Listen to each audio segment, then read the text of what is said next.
Guys, வணக்கம். இன்னைக்கு நான் ஒரு சத்தான ஒரு ஃப்ரைட் ரைஸ் செய்ய போகிறேன். இதுக்கு இந்த ப்ரொக்கோலி அண்ட் காலிஃப்ளவர் சின்ன சின்னதாக கட் பண்ணி சுடுதண்ணியில் ஃபஸ்ட்டு காய வச்சுருவோம். கொஞ்சம் மஞ்சள் சேர்த்துக்கலாம். ஸோ நம்ம எல்லாருக்குமே தெரியும் மஞ்சள் ரொம்ப நல்லது, கிருமி நாசினின்னு சொல்லுவாங்க.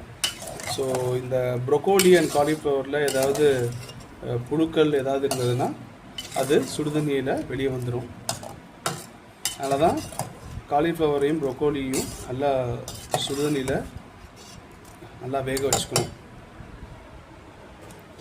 எலக்ட்ரிக் குக்கரில் தான் நம்ம செய்ய போகிறோம். இதில் என்னென்ன ஆட் பண்ணியிருக்கேன்னா ப்ரொக்கோலி, காலிஃப்ளவர் ஒரு பூ, ப்ரொக்கோலி ஒரு பூ, அப்புறம் பட்டை, கிராம்பு, சீரகம், பச்சை பட்டாணி, தக்காளி, அப்புறம் பார்த்திங்கன்னா வெங்காயம். ஸோ இதுதான் நம்ம இங்கே ஆட் பண்ணியிருக்கோம். கொஞ்சம் எண்ணெய் ஊற்றியிருக்கோம், கொஞ்சம் நெய் ஊற்றியிருக்கோம். ரைஸ் ரைஸில் மிக்ஸ் பண்ணியாச்சு.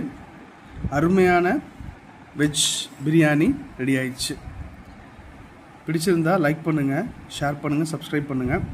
இது ஆக்சுவலாக முழுக்க எலக்ட்ரிக் குக்கர்லேயே செஞ்சது. பாருங்கள் எப்படி இருக்குன்னு. இதில் ரொம்ப சத்தான காய்கறிகள்லாம் போட்டிருக்கோம். ஒரு சில குழந்தைங்களுக்கு ப்ரொக்கோலிலாம் பிடிக்காது. இது இந்த மாதிரி நீங்கள் செஞ்சு கொடுத்தீங்கன்னா குழந்தைங்க விரும்பி சாப்பிடுவாங்க. இதோடு சேர்த்து நீங்கள் சிக்கன் 65 இல்லைன்னா சிக்கன் கிரேவி, இல்லை வெஜிடேரியன்னா பன்னீர் கிரேவி, பன்னீர் 65 இந்த மாதிரி கொடுத்தீங்கன்னா அலாங் வித் வெங்காய பச்சடி கொடுத்தீங்கன்னா குழந்தைங்க விரும்பி சாப்பிடுவாங்க. சத்தானதும் கூட.